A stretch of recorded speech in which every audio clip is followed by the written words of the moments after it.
Bom dia, boa tarde, boa noite. Eu tenho aqui uma peça do meu acervo literário ali atrás. É o manual do Tio Patinhas, uma preciosidade. Tem os outros ali, manual do Peninha, da Magninho, do Mickey, do Professor Targal e, claro, do Escoteirinho. Fica para uma outra vez. Eu tenho a informação, isso é da época que ainda não tinha Google, não tinha Bing, que a gente colecionava isso. Que a Estátua da Liberdade, que está lá em Nova York, na ilha de Ellis, ela foi um presente da França para os Estados Unidos. Os franceses fizeram uma vaquinha, quer dizer, arrecadaram dinheiro para construir uma estátua que simbolizava a liberdade e mandaram de presente para os americanos, que eles inclusive tinham ajudado os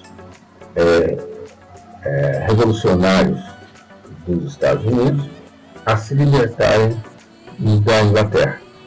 A França e a Inglaterra nunca se bicaram, tinham estado em guerra várias vezes lá na Europa e tinha algumas colônias da França no território norte-americano, onde hoje é o Canadá, onde hoje é Nova Orleans, e eles ajudaram, eles enviaram tropas francesas e dinheiro.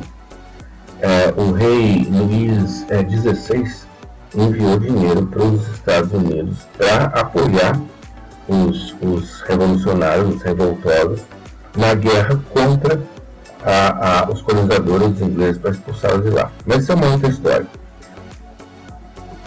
Ela foi doada pelos americanos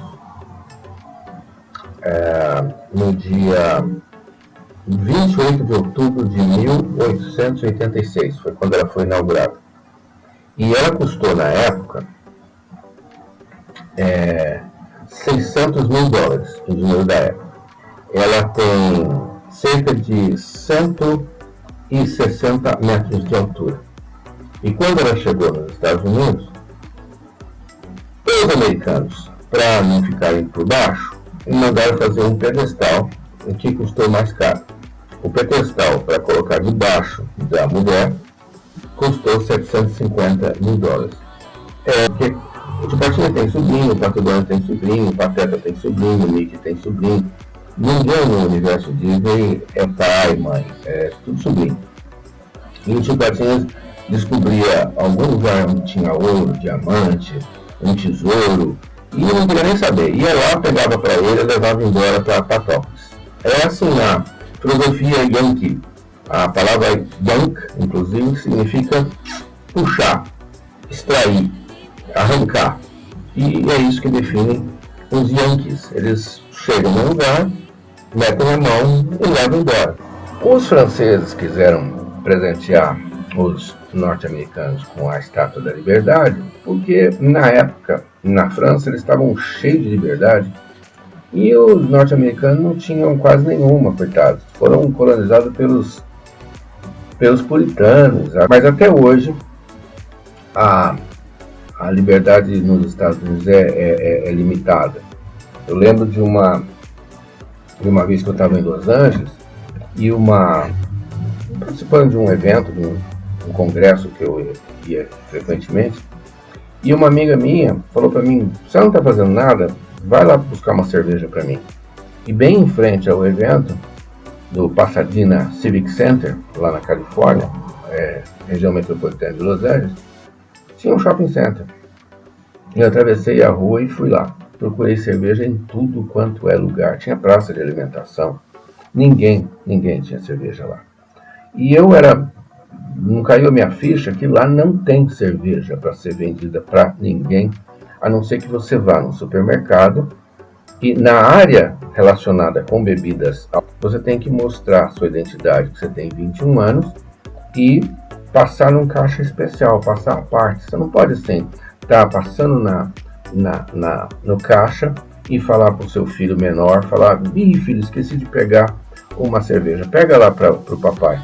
Não, ele não pode fazer isso, porque ele não pode passar daquela área onde tem as bebidas, porque ele tem que apresentar a identidade que ele tem 21 anos, e se eu for insistir em fazer isso, eu posso ir para o xadrez por estar aliciando menor de idade.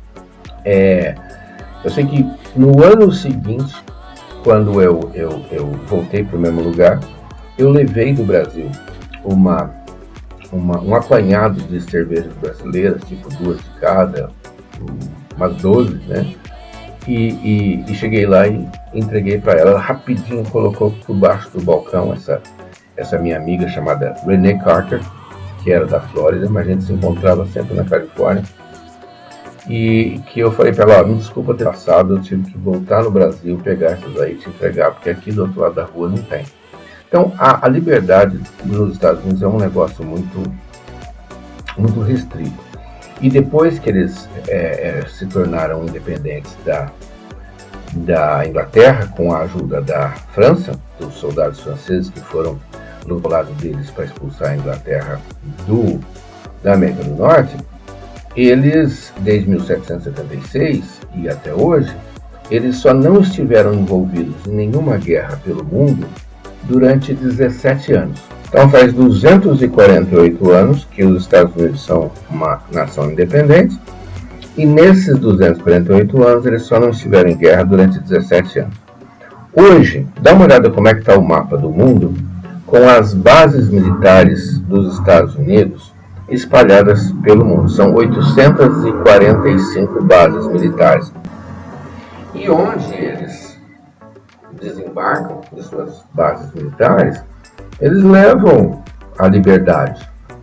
Conforme eles ganharam da França, eles agora retribuem e eles colocam essas bases militares ao redor do mundo para poder fazer o bem. Olha como aconteceu com o Iraque, por exemplo. Tem cenas aí do Iraque antes e depois dos americanos chegarem com a democracia. Na Líbia também tem fotos aí de antes, como eles viviam mal, e depois de chegar à democracia, à liberdade. E, por exemplo, olha como vive mal a China. Olha fotos de algumas cidades chinesas, como Beijing, como Xangai.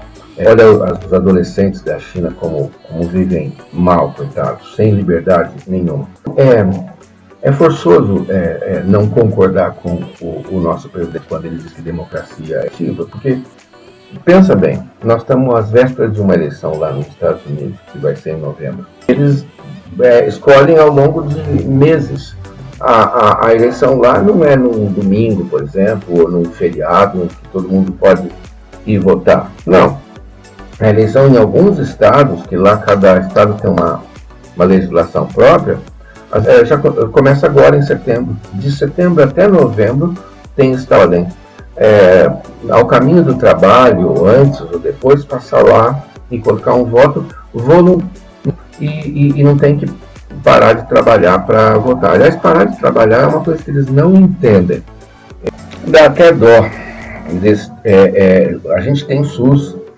Lá na Inglaterra eles têm o National Health System, na França, na Holanda, na Suécia, na Nova Zelândia, onde eu tive. E lá não. Teve um caso recentemente de uma moça que teve o pé preso, a perna presa, na plataforma entre o metrô de Boston, em Massachusetts, que o Moro não consegue falar, e a plataforma ficou com a perna presa ali. E aí as pessoas vieram, acudiram, vamos chamar a ambulância. Não, por favor, não chama não, que eu não tenho condições de pagar.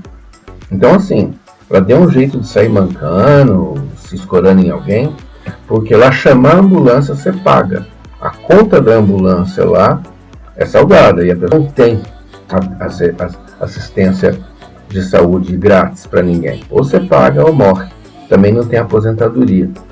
Ou você guarda dentro do colchão para o futuro, ou você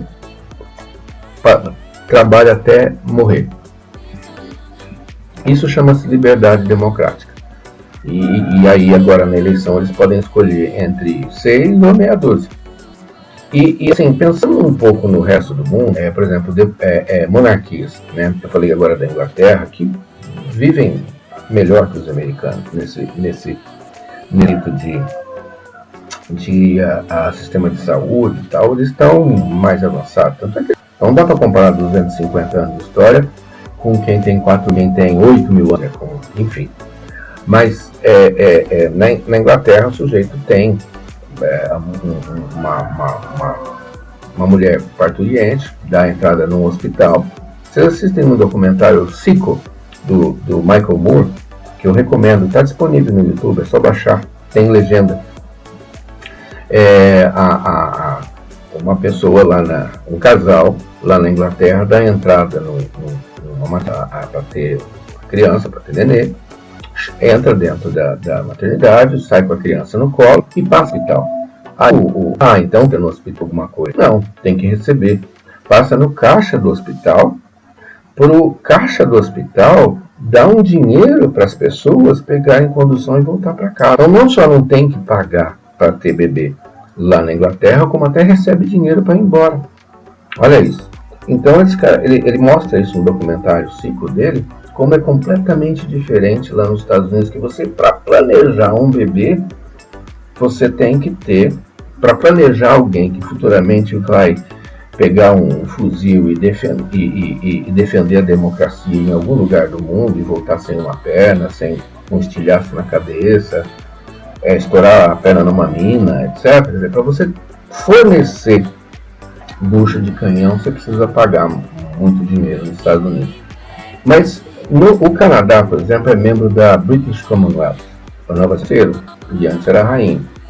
Então, na Espanha é monarquia, na Suécia, na Noruega. Então, a Holanda, que eu tive lá e adorei a Holanda, mas nos países onde há monarquia, é uma democracia relativa, porque pensa bem, se a palavra democracia em grego quer dizer o governo do povo para o povo, se a pessoa já nasce dona do país como se fosse uma fazenda, e o resto do povo é vassalo, mesmo que não seja uma monarquia absolutista, que tenha parlamento, que tenha primeiro-ministro eleito e tal, não chega a ser uma democracia completa, porque tem gente que já nasce acima de todos os outros.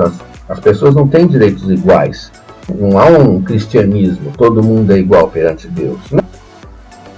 Nenhuma monarquia começou pedindo, com licença, posso pegar essa terra para mim e você vai me servir? Não.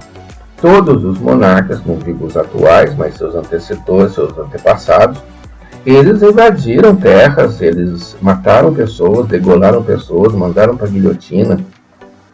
Ou seja, eles fizeram muita atrocidade para defender aquele território que não é muito diferente de qualquer milícia que defende hoje um morro do Rio de Janeiro, ou alguma orla, ou algum espaço, um território, né?